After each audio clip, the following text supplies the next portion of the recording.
Достар, бәріңе сәлем. Бүгін сіздерге менің AliExpress'те жасаған ең қымбат тапсырысын ашып көрсетемін. Ішінде Huawei Ascend P6 деген смартфон болу керек. Негізі бұл смартфонның оригинал екеніне күмәнім бар. Өйткені бұл смартфонға тапсырыс берген уақытта бағасы $300 айналасында болатын.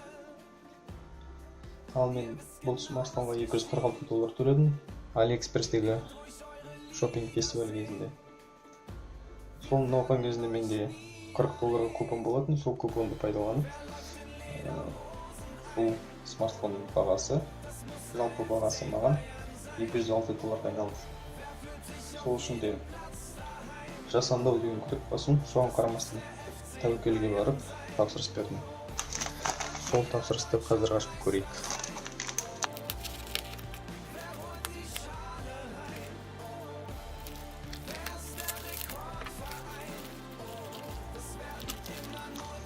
Машина көтерген жоқ.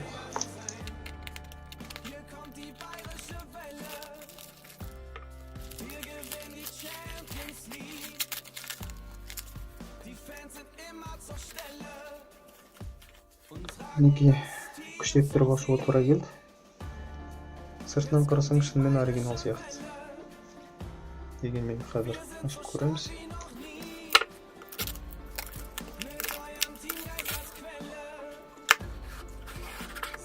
Мінекей телефонымыз.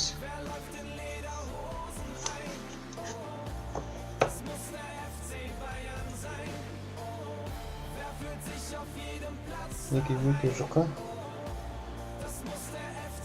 Сіздерге қаншалықты жұқа екенін көрсету үшін жаңа ғана ашқан Xiaomi телефонмен салыстырып көрсетейін. Мінекей жұқалығы осындай. 6,18 мм. Өте жұқа телефон. Қосып көрейік.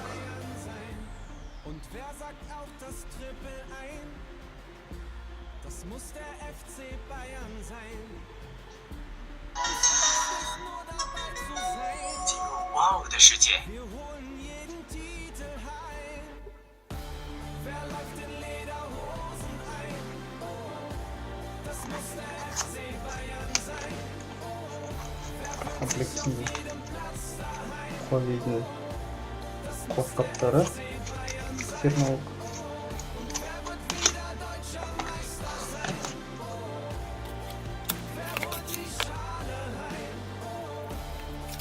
Документация мен Қытай тілінде түрлі түсті суреттермен.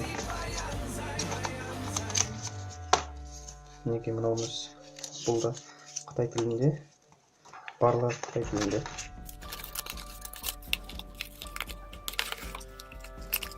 Бұл жерде USB кабель және зарядкасы. Өкінішке орай переходник жоқ.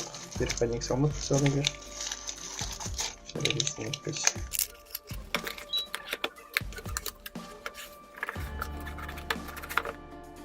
Сонымен телефонымызбен таныссақ.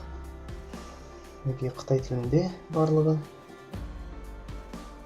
Қазір настройкасының ішінен орыс тілін іздеп көреміз.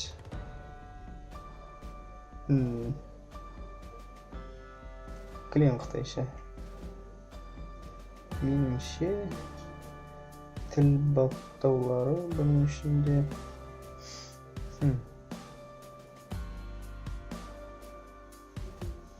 Ішінде ол керек. Русский. Барлығы да орысша аударылды.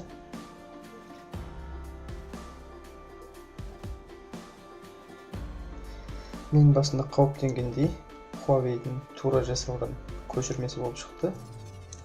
Интернетте оқыған едім, оригинал Huawei мен жасанды Huawei'дің айырмашылығын қалай білетінін.